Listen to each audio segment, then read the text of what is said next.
Young Master, you're back? Madam Han is waiting for you at Blissful Retreat Inn. Better hurry.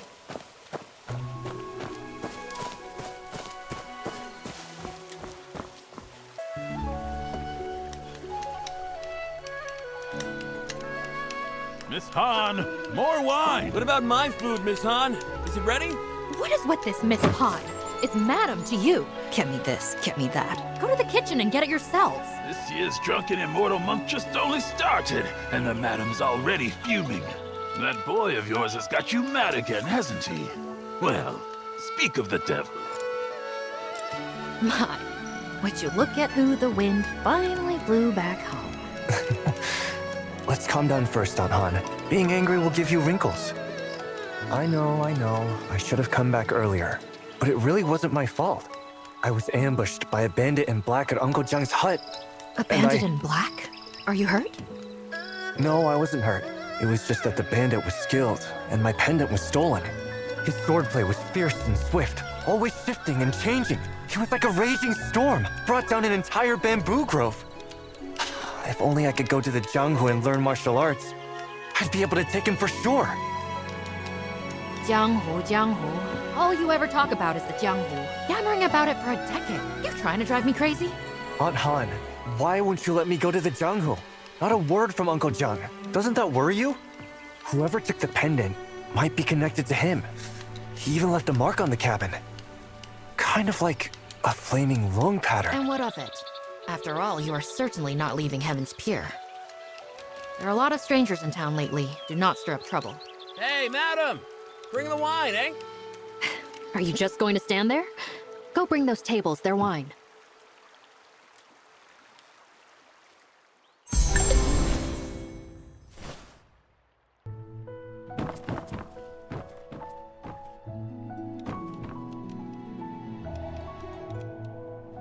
I tell ya, no one's wine is better than Blissful Retreats. I'll be here for Drunken Immortal Month, drinking from the first day to the last. I'll stay as long as I can, what with the roads being so dangerous this year. They make me a nervous wreck. You southern road merchants don't know how good you got it. Try going north to Yanyin. At best, you lose your money. At worst, your life. Southern Road? Which Southern Road? Have you been to Weiyang City? Well, young master, hello there. I'm heading east, passing right through Weiyang City. Is Blissful Retreat looking to do business there too? Business? No, I've just never been there. Curious, that's all. Well, I'm not much of a talker, but people say Weiyang makes the world prosper. In Weiyang City, I saw shops filled with exotic goods, and tea houses and taverns full of people decked in silks and pearls. It's truly a place of silk, flowers, and honey. On the water platforms at street corners, they even offered dried fruits, fresh fruits, salted sours, and preserves. All changed daily and never a one missing. And it's all free. Free? Who pays for those fruits? Surely not every household in the city can afford such generosity. Have you forgotten who owns Weiyang City?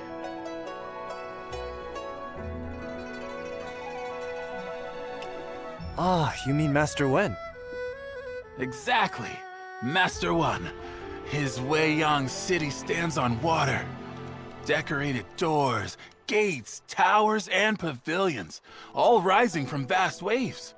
Blue skies and distant waters as far as the eye can see. Such is the majesty of the foremost of the four. Since when did the four get ranked? Merchant fools only smell money. I don't care what the Jianghu says. That's how we see it. Last year at Weiyang City's Water Festival, a woman stole a golden cup from Master Wen's banquet and wouldn't let go. She told Master Wen she sneaked out to see the Ember of East.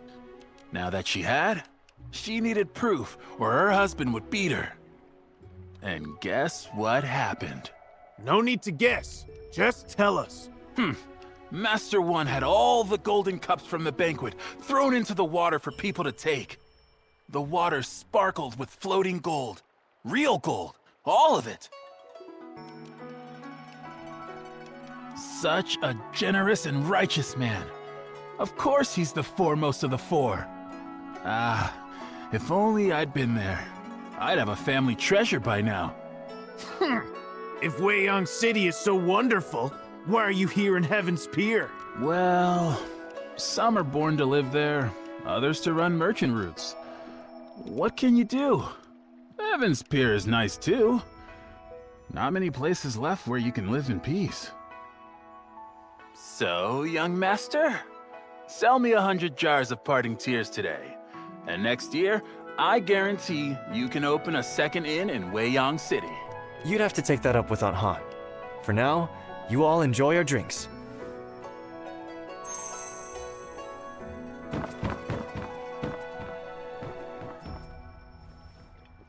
You came on the northern road, sir.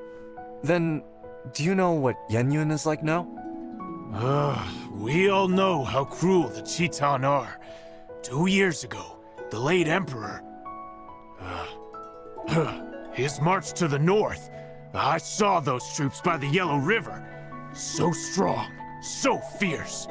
Who knew the commander would die, leaving the army with a bunch of fools? Good thing the Northern Vow kept Wang Qing's spirit and fought to the death, or none of us would be here. The march to the north? Ha! 2 years ago, the people of Yan'an sent all the supplies they had to the battlefield. And, well, for decades, it's been one war after another on account of this dynasty or that official. Yan'an's drained dry.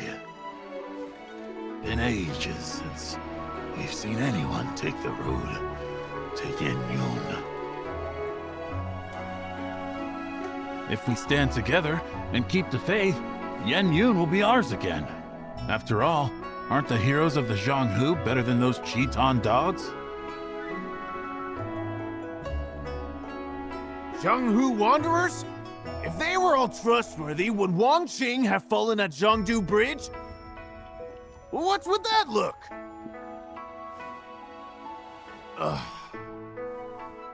Fine. I'll shut up. 16 years. Even the bones are dust now. True.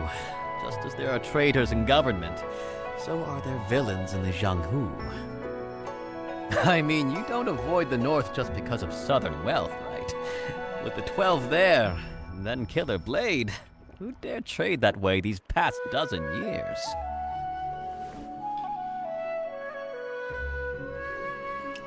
What's Killer Blade? Killer Blade is a man. They say his blade could split mountains. Oh, and I'm not just blowing smoke. It's the truth. Over 10 years back, the 12 calamities ruled the border. One night, a mountain near the border suddenly collapsed. Next morning, they were going to investigate when they found a wet package on the city wall. The eaves were too high to climb, and guards patrolled all night. Yet no one saw who did it. They used poles to get it down, and inside was the head of a man. Someone ended up on the wrong end of a blade and had his head taken off. Later, they found the body belonging to the head right where the mountain had split. It was a duel that had caused that disturbance. Huh? How do you know it was Killer Blade? Didn't you just say no one saw him hang the head? After committing such evil, he wanted everyone to know. That head was Master Bai of the North Alliance. Came to kill the 12 so the North Alliance could keep fighting. At first, no one in the Zhonghu knew who had done it, until Bai's funeral. The 12 showed up and destroyed his coffin, so not even his corpse remained whole. Before leaving, they claimed Killer Blade was their 13th brother. Real birds of a feather, not a shred of shame among them. We've heard of Killer Blade too. As for the 12, they aren't that famous. Were they in league together? The 12 Calamities is old news. That's why you don't know. 12 people, all related, who just killed, robbed, and kidnapped. Killer Blade has his temper. Cross him, and you're dead. But he keeps his word. His parents died keeping a promise. So, you see, it's his family code. Well, that's why, after getting involved with the 12 Calamities, he was always bending over backward. The 12 weren't happy about this. They wanted to part ways, but feared his temper. So, they set a trap at a banquet, and wouldn't you know, his blade left 11 dead. And Killer Blade took that and drank wine from it. Wine? Wait. Why 11? Weren't there 12? To tell you that, I'd have to tell you about that blade of his. Wine's gone. Here, this runs on me, sir.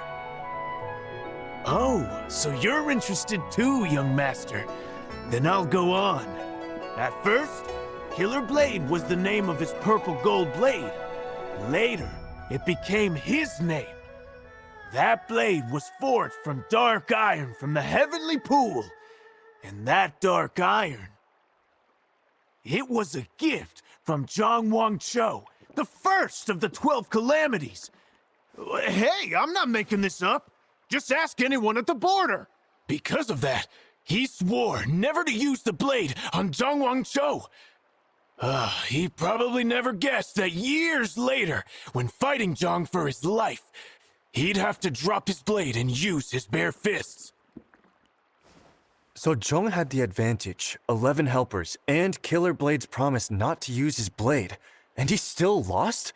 Killer Blade must be some fighter. Nonsense, he's just lucky. Without Well of Heaven sect's meddling, he'd be dead and gone by now. But luck can change. If a man doesn't value his life or try to do good, he tends to make enemies. Then Killer Blade can become the Killed Blade in no time. You're a Jianghu wanderer yourself, aren't you, sir? That's right. I heard Killer Blade left the border and has shown up here in Qinghe. So, I came to see whose blade is really a killer. Mine or his. Ah. Young master, there's a guest in the side room. Go see to them for me, eh?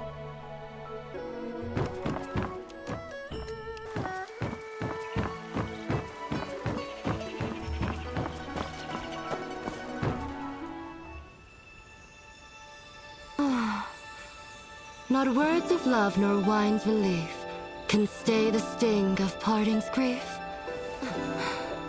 So this is parting tears?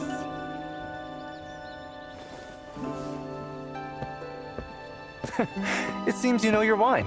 If you drink the parting tears of Heaven's Pier, it brings to mind the one you missed most in this life.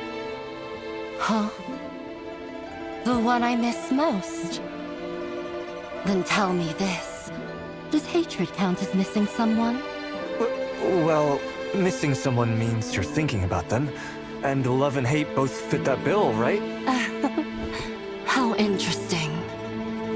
If I can't taste wine this good again next year, that'd be a real shame. If you like it, come back next year when the pear blossoms bloom. Huh? Now that I look at you, you're quite lovely. I just wonder if that perky little nose has ever caught the scent of a swordsman.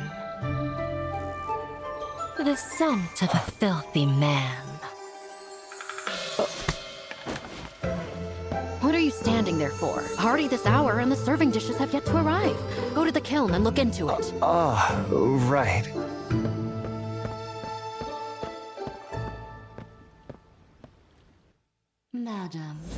Your face seems familiar. Have we met before?